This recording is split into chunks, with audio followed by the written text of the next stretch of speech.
This is the Telescopic World Season 3 Chapter 7. In this episode, we will be bringing together our discussion of continuity in the maintenance and creation of new status quos with the telescopic effect. As explained in previous podcasts, the ability of the system to create an experience channel for the effectuation of an impulse relies upon the maintenance of continuity in the objects of consciousness for the social participant.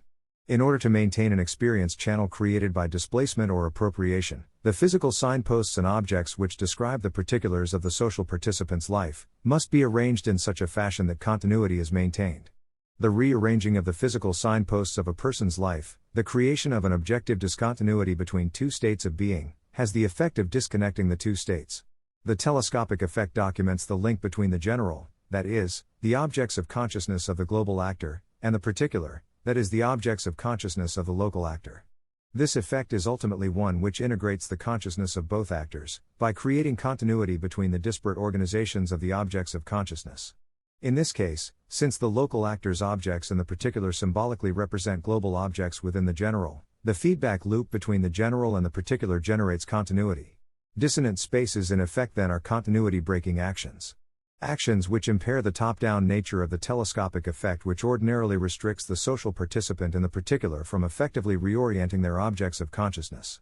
The rejection of an affirmatory narrative in the particular arises out of the rejection of the top-down nature of the telescopic effect, a feedback loop between the general and the particular. Individual actors within the particular, thus, through their social network, acquire a symbolic structure to their lives, which is resistant to the generation of dissonant spaces. Thus, continuity-breaking actions in the particular, dissonant consensualities, rejection of an affirmatory narrative, create dissonant spaces because they reverse the ordinarily top-down nature of the feedback loop between general and particular. Thus, although it is effective to create discontinuities in action or within the spatial location of the objects of consciousness, altering one's use of signposts, or reorienting the objects of consciousness, is most effective when one is not enmeshed within a social network which can re-establish continuity. Finally, since we know that the projection of intentionally arises out of vocal depth, the reverberation of expression, the effectuation of one's intention through the facilitation of others, the effectiveness of the generation of dissonant consensualities is restricted by the establishment of an experience channel which appropriates. The ability of an actor to resist the generation of narrative loops compelling a choice further to the effectuation of an impulse, ultimately requires sublimation of that impulse as well as spatial and temporal dislocation, continuity-breaking actions which undermine the top-down nature of the telescopic effect. That's the end of the podcast for today.